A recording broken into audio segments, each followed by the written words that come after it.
On the night of Northbridge Logistics' annual Christmas party, the ballroom on the 24th floor of a Manhattan hotel glittered. Champagne, bonus checks, fake smiles. It looked like everything a successful company was supposed to be, until Regional Director Mark Peterson grabbed the microphone. Mark, in his mid-40s, wearing an expensive navy suit, had already had too much to drink. He yelled, "Ella, get up here, now, in front of everyone." Ella Martinez, 8 months pregnant, her ankles swollen from a 12-hour shift in a simple navy dress, froze. She realized over 100 colleagues were turning to see what would happen. Mark, with a sneer in his voice, said into the microphone, "You really thought you could use your little baby bump to get out of work? You've been a liability all quarter. Consider this your last night with Northbridge. You're fired. Merry Christmas." Shocked faces spread through the crowd. Someone filmed with their phone, and Ella's eyes filled with tears. What Mark didn't know was that the most insignificant person in that ballroom had been recording him for months, and before the end of that night, his career would be ruined. Ella Martinez was 31, a scheduling coordinator at Northbridge Logistics in New York City. She had started there 4 years earlier, making $19 an hour, grateful for any steady job after moving back home to help her mother with medical bills. By the time she found out she was pregnant, she was handling 3 people's workloads, dispatching trucks, dealing with angry drivers, updating clients, and still smiling through it because she needed health insurance. She was going to be a single mother. The baby's father had vanished before the second trimester. Her boss, Mark Peterson, had been promoted to regional director 6 months earlier. On his first day, he shook her hand and said, "You're the one keeping this circus running. Good. I like people who don't complain." 2 weeks later, when she quietly told him about her pregnancy, his smile changed. "So, how many sick days are we going to call morning sickness?" At first, it was small comments, jokes in the hallway about her pregnancy brain when a driver's pickup time changed, eye rolls when she asked if she could sit down during a 2-hour standing meeting. Then the emails started. Over the next 3 months, there were 27 messages where he blamed delays on Ella's condition, forwarding them to upper management. He began scheduling her for back-to-back closing and opening shifts, out at 9:30 p.m., back at 7 a.m., ignoring her doctor's note that limited her standing time and overnight hours. More than once, he forgot to approve her legally required breaks. When she quietly brought up state labor laws, he laughed in front of 3 supervisors. "Sweetheart, this is logistics, not daycare. If you wanted breaks, you should have chosen a desk at a nonprofit." Over the next 5 months, she had 3 approved days off denied, was assigned to 6 consecutive closing shifts, and received 2 written warnings for attitude, both times after she asked for basic accommodations for her pregnancy. HR brushed her off with tight smiles. "We just need you to be a team player through the busy season." Ella was exhausted, scared, and completely trapped. Or, at least, that's what Mark believed. At 29 weeks pregnant, after nearly fainting on the warehouse floor, Ella went home and did something she hadn't done in years. She read every line of her employee handbook, and then every article she could find about pregnancy discrimination and wrongful termination. What she found made her hands tremble. Federal law, state law, company policy. In email after email, in meeting after meeting, Mark had crossed lines, not just morally, but legally. She learned that in New York, it was a one-party consent state for recording. That meant if she was part of the conversation, she could legally press record. The next morning, before she left for her 6:30 a.m. shift, she opened her voice recorder app, created a folder named For Baby, and hit record before walking into the building. Over the next 6 weeks, Ella recorded 41 conversations with Mark, him calling her a PR nightmare in the making, telling another supervisor, "If she slips, make sure it's off the clock," mocking a driver for offering to lift boxes for her because pregnant women milk it. She saved 58 emails where he referred to her pregnancy as a business risk, and 3 written warnings that didn't match her actual performance metrics. She confided in her cousin Daniela, a paralegal in Brooklyn, who wrote back in all caps, "Keep everything. Do not quit. Talk to a lawyer." So 2 weeks before the Christmas party, Ella sat in a narrow office on the 15th floor of a midtown building, Across from an employment attorney named Michael Chen, she placed a cheap USB drive on his desk. This has the last 6 months of my life on it. I don't want revenge. I just need to protect my baby and not be homeless. Michael listened to 20 minutes of Mark's voice, read 3 emails, and leaned back slowly. Ella, if even half of what's on this drive matches these patterns, he's in serious trouble. Don't quit. Go to that Christmas party. Be polite.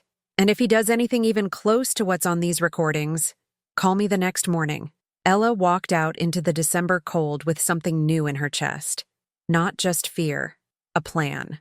On the night of December 22nd, the ballroom at the Lexington Grand Hotel was packed. About 130 employees, plus partners and a few clients.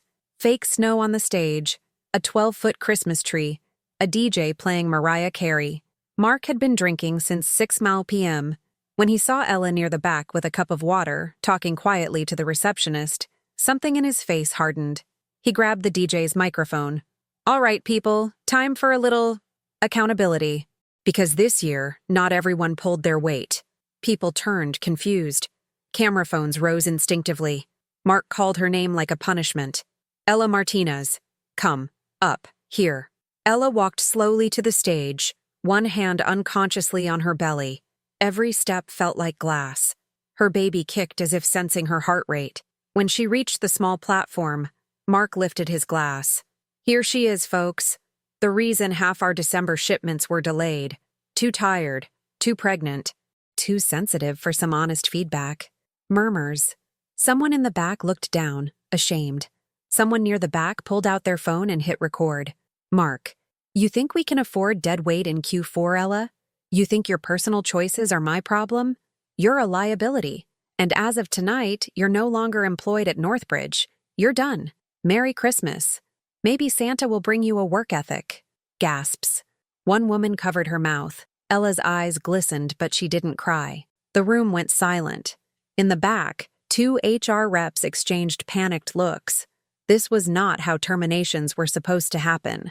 Ella's hands were shaking, not just from humiliation, but from the small rectangle in her dress pocket. She took a slow breath, leaned into the microphone he'd shoved at her, and said just one thing. Thank you for making this so public, Mark. She stepped down, walking through the stunned crowd, co-workers parting like water. She didn't scream. She didn't beg. She left the ballroom at 8:43 p.m., called an Uber, and by 9:10 p.m., she was sitting in her kitchen with the phone on speaker. Michael, through the speaker, said, he fired a visibly pregnant employee in front of over 100 witnesses on the record, with discriminatory comments. At a company event? Okay, Ella. First thing tomorrow morning, we're requesting an emergency meeting with the board. On December 26th, while most people were still eating leftovers, 8 members of Northbridge's board of directors sat around a glossy table on the 32nd floor. On one side, Ella and her attorney Michael. On the other, Mark, pale and sober, flanked by the HR director and the company's general counsel. In front of Ella was a neat stack of papers and a small black USB drive. In front of Mark was a legal pad he hadn't written a single word on. Board Chair Linda Howard said, Ms. Martinez, Mr. Chen, you requested this emergency meeting regarding alleged discrimination and wrongful termination. You have the floor. Michael started with the recordings. Not from the party? Not yet. From 5 months earlier. Mark's voice, in an audio from July 3rd, was dismissive. If you're going to keep this pregnancy, you need to understand we don't have room for special treatment. Then another, from a September one-on-one. Mark's voice, in an audio from September 14th, laughed. If you pass out, just make sure it's after you clock out. I'm not paying workers' comp for a nap. Faces around the table grew tighter, some looking sick. By the time they reached audio 19, where he told another manager, I'm just pushing her until she quits. That way we don't have to pay unemployment.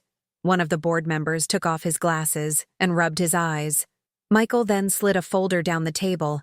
There were 58 emails where Mark referred to Ella's pregnancy as a risk, problem, or reason we're falling behind, despite her performance metrics matching or exceeding her peers. A graph on a printout showed Ella's on-time scheduling at 97%. And then he played the recording everyone in that room already knew existed, but none of them were prepared to actually hear. Mark's voice from the party boomed, "You're a liability, and as of tonight, you're no longer employed at Northbridge. You're done. Merry Christmas. Maybe Santa will bring you a work ethic." Board members glanced at each other. The HR director stared down at her hands.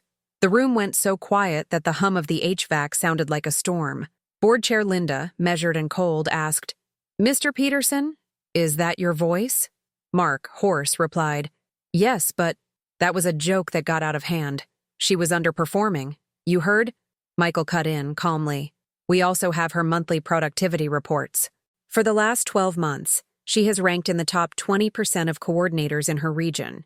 There is no documented performance issue that justifies termination, especially not public on-the-spot termination, with multiple discriminatory comments toward a visibly pregnant employee."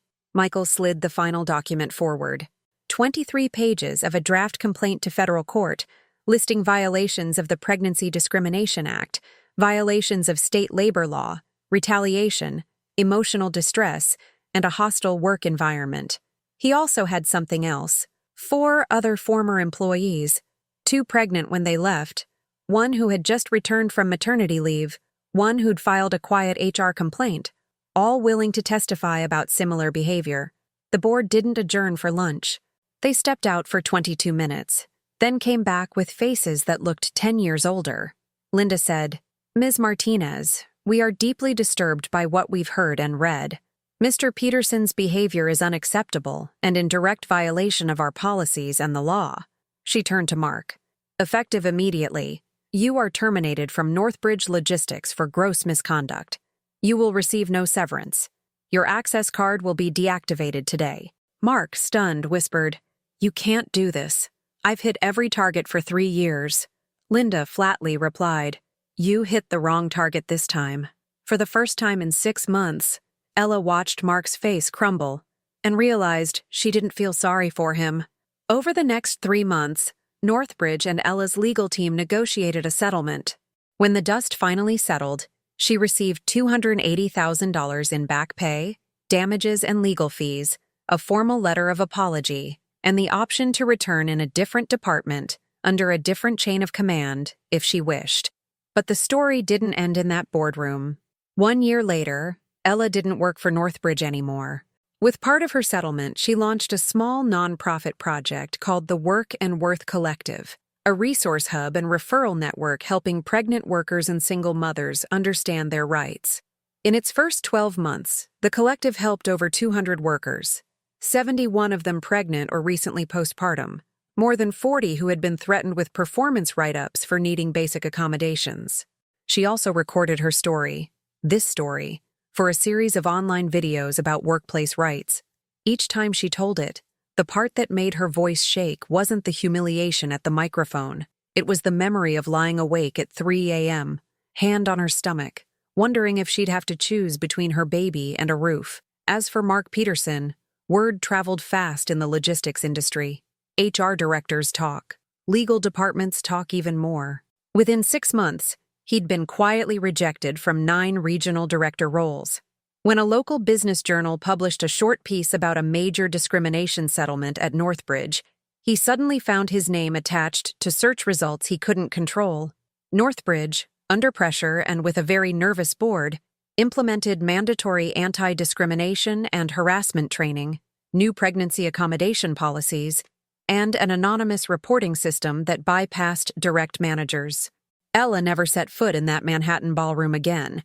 She did, however, walk into a different building, a mid-sized tech company in Brooklyn that hired her as an operations coordinator with remote days and full benefits. Her son, Mateo, learned to walk between her desk chair and the couch. On the wall above her computer, next to his drawings, hung a single printed sentence from her lawyer's email. "You did the right thing by refusing to disappear quietly." Sometimes, late at night, Ella would think back to that Christmas party, to the microphone, the fake snow, the 100 eyes on her, and she realized something. Mark had believed that power meant being the loudest voice in the room, with the fanciest title on his business card. But the thing that ended his career wasn't his cruelty in public. It was her quiet decision, months earlier, to press record and refuse to let him rewrite reality. In a world where bosses still believe some workers are disposable, Ella's story spread through group chats, break rooms, and late-night scrolling sessions. Because every employee who's ever been told they're a liability for being human needs to hear this. No title is higher than your dignity. No paycheck is worth your silence. And sometimes the smallest voice in the room is the one that ends a career. If you love stories where the truth is revealed, you've found your channel. Subscribe and turn on notifications to make sure you're always up to date with life's biggest secrets and dramas. And now, I want to hear from you. What life lesson did you learn from this story? Share your reflection in the comments and use the hashtag #TruthRevealed, also telling us the city you watched this drama from.